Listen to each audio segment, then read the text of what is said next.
Oh iya Pak. Ini saya mau tebus vaksin yang lama ya. Lama ya. Oh ini Pak, sebentar aja kok. Saya cek dulu ya. Dengan Bapak siapa Pak? Dengan Alfredo atau Edo. Oh, oke. Bapak telah 3 minggu ya Pak dari jadwal untuk mengambil obatnya. Oh, itu kemarin saya lupa beli. Tapi kok kan saya juga nggak merasa sakit dan saya merasa baik-baik saja. Jadi nggak apa-apa kok harusnya. Oh iya saya ngerti Pak, tapi memang seringkali itu kalau untuk hipertensi nggak terasa Pak gejalanya. Jadi kalau misalnya saya tahu Bapak sebentar untuk konseling itu Bapak berkenan tidak ya? Oke, baik.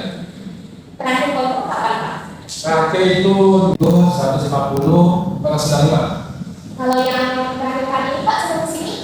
Iya itu 190 195. Kalau yang di sini itu 160 pas 100. Oke. Kalau gitu kita langsung ke konseling aja ya Pak. Oh iya. Oke Pak, di sini saya lihat data Bapak. Seharusnya Bapak ambil itu tanggal 4 Maret kemarin ya Pak, anggotipinnya. Sekarang udah tanggal 25 Maret, jadi Bapak telat 3 minggu.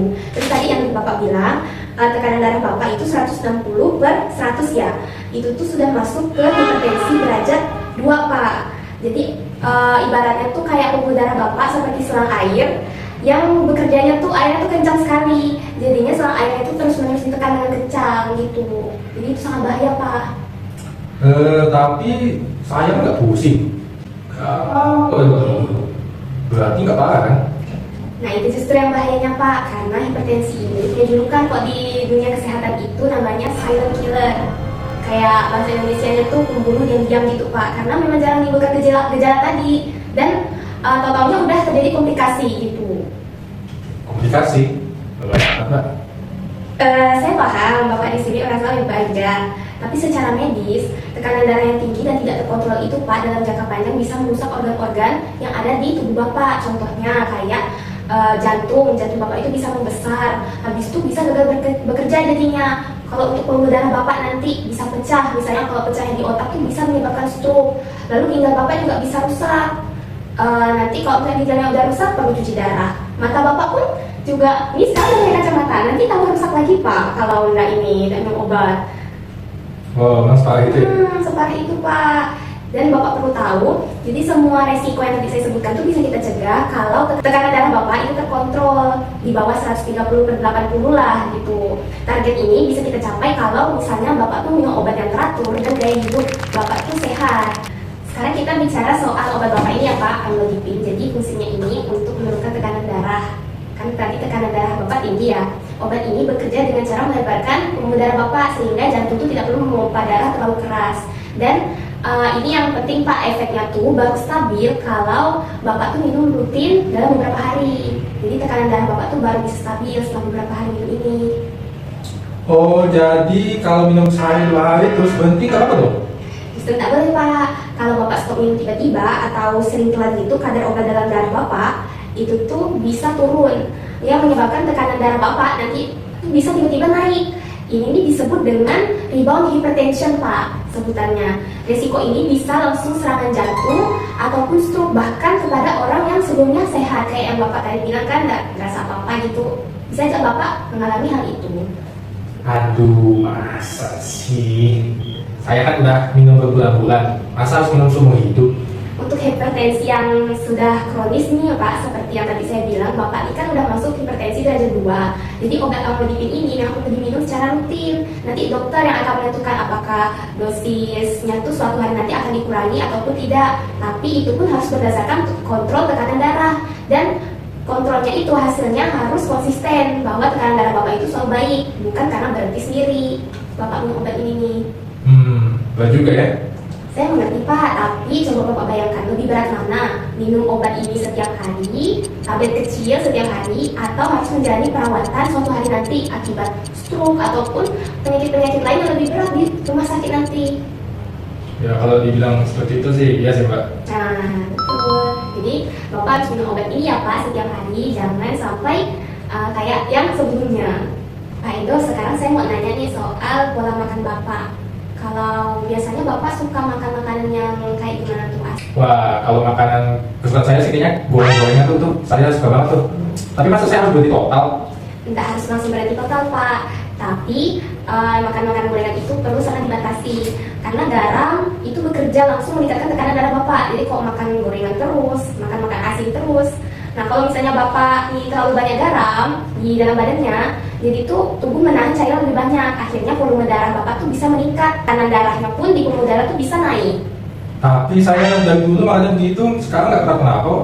Itu efeknya tuh jangka panjang Pak, jadi dia menumpuk seperti karat gitu Pak. Dia tidak terasa tapi lama-lama tuh jadi terkikis kan besinya, sama kayak gitu juga Pak. Jadi kalau dari WHO itu Pak merekomendasikan konsumsi garam itu maksimal 5 gram per hari atau sekitar 1 sendok teh, segitu doang per hari. Tapi kebanyakan orang Indonesia itu tuh mengonsumsi 2-3 kali lipat dari itu. Berarti saya harus makan makanan apa dong? Benar juga sih Pak, kayak bisa pakai rempah-rempah kayak bawang putih, jahe, kunyit, lada, itu justru bagus buat tekanan darah. Yang perlu dikurangi itu garam, kecap asin yang berlebihan, penyedap rasa juga, micin-micin, dan makanan yang olahan yang dikemas-kemasan tuh Pak, gitu. Kalau soal makanan berlemak tadi yang goreng-gorengan tuh, terutama lemak jenuh dari gorengan, jeroan, santan, itu tuh bisa meningkatkan kolesterol, LDL yang bisa menyumbat pembuluh darah. Kalau pembuluh darahnya udah sempit, tekanan darahnya juga kuat, itu resikonya bisa berlipat ganda Pak. Iya, tapi sulit sih kalau misalnya ada hajatan atau makan bareng keluarga gitu. Ya sih Pak, saya paham kalau acara gitu kan kita tidak bisa menghindari. Tapi kuncinya tuh ada di keseharian Bapak. Kalau misalnya kesehariannya tuh udah dijaga, sesekali di acara khusus hajatan tuh tidak apa-apa, asalkan tetap dalam batas yang normal, tidak kayak misalnya nih, oh ada acara, itu kesempatan Bapak untuk makan banyak, itu tidak boleh. Jadi tetap harus ada kadarnya gitu Pak. Terus juga karena tadi Bapak sehari-harinya udah kebiasaan makan makanan yang rendah lemak, rendah garam, jadi kan itu bisa jadi kebiasaan Bapak. Jadi mulai dari langkah kecil dulu.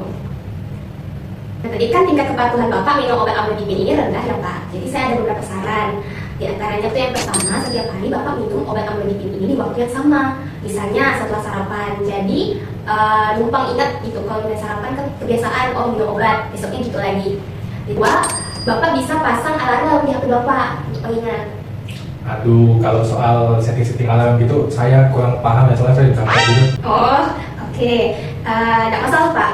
Kalau misalnya Bapak ada anggota keluarga di rumah yang bisa mengingatkan, itu boleh tuh minta tolong mereka juga taruh obatnya tuh di tempat yang bisa mereka temukan. Lebih mudah gitu untuk mengingatkannya nanti Pak. Oh, itu bisa. Istri saya ini cewek, pasti mau tuh kalau saya lupa. Nah, itu pas sekali tuh Pak, bagus sekali. Dukungan keluarga itu sangat membantu. Jadi walaupun istri Bapak cerewet ya Pak, itu untuk kebaikan Bapak juga. Selain itu, saya minta tolong Bapak kalau setiap bulan itu minimal sekali cek tekanan darah Bapak. Bisa di apotek ini Pak, gratis ini cek tekanan darah.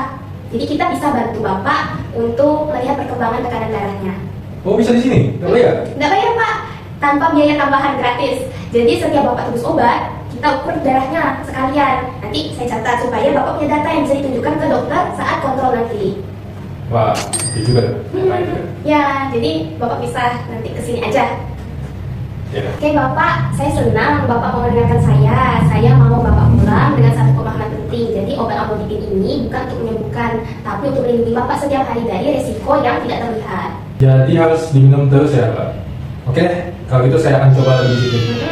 Bapak, terima kasih ya Pak. Bapak sudah hebat mau menerima coaching saya, mau menerima saran saya. Ingat ya Pak, 3 hal yang paling penting tadi. Minum amlodipin setiap hari, itu setelah makan minumnya. Kurangi garam, lemak, goreng-goreng dalam makanan sehari-hari Bapak. Dan juga kontrol tekanan darah rutin setiap bulan, minimal 1 kali. Oke Pak. Nah, kalau misalnya ada pertanyaan, keluhan, misalnya nih efek samping dari amlodipin ini Pak, kakinya tuh bengkak misalnya, atau pusing, itu bisa langsung hubungi apotek ya Pak.